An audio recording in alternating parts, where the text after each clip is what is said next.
Shalom, salam sejahtera bagi kita semua, sahabat yang dikasihi oleh Tuhan. Pada saat ini marilah kita menikmati sapaan firman Tuhan yang berjudul Wasiat Baru Sah.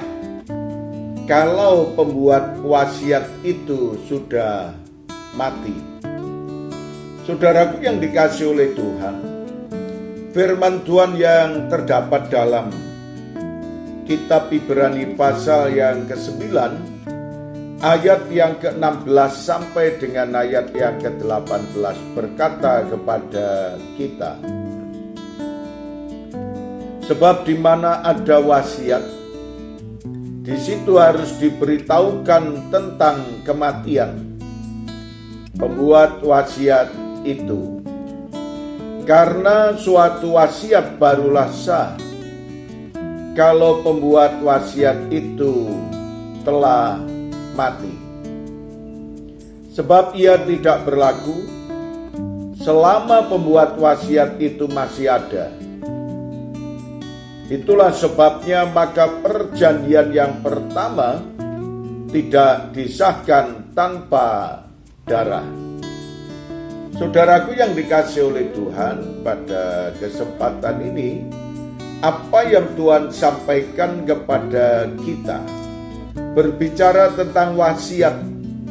Banyak orang memahami kalau wasiat itu adalah pemberitahuan bahwa segala sesuatu nanti akan terjadi, namun sebelum ada kematian pembuat wasiat itu, maka wasiat itu tidak dibuka. Dan saudara sekalian, ada orang tua yang menuliskan wasiatnya untuk anak-anaknya. Dan ketika orang tua itu masih hidup, pesan-pesan itu ditulis dalam amplop dan dilem dengan rapi dan dimasukkan tempat dengan rapi dan dikunci. Nah, kuncinya itu masih dibawa oleh orang tua.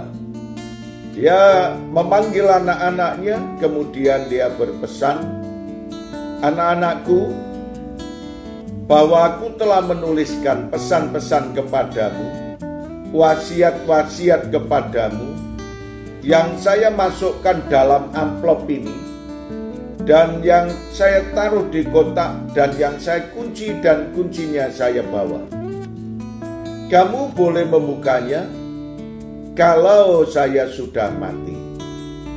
Dan saudaraku yang dikasihi oleh Tuhan, demikian pula kalau wasiat itu sudah disampaikan kepada anak-anaknya dan di pembukaannya nanti kalau orang tua sudah meninggal dunia.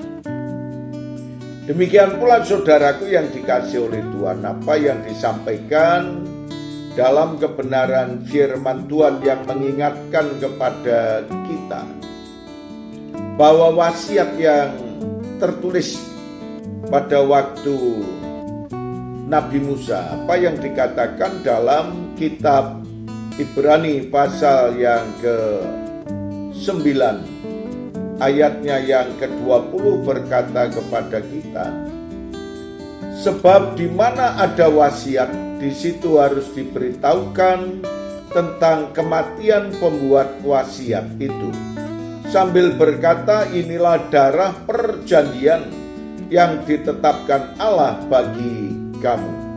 Dan saudaraku yang dikasihi oleh Tuhan, ini yang disampaikan dalam kitab Taurat dan dalam perjanjian baru yang disampaikan oleh Kristus tertulis dalam kitab Lukas pasal yang ke-22 ayat yang ke-20.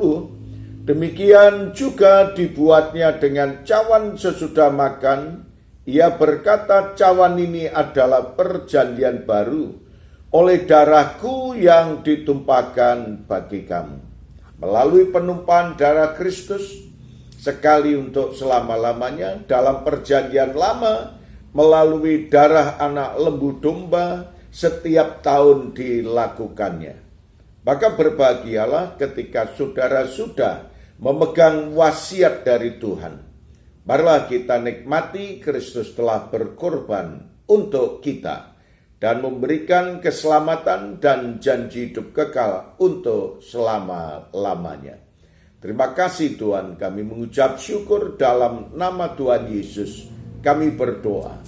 Amin.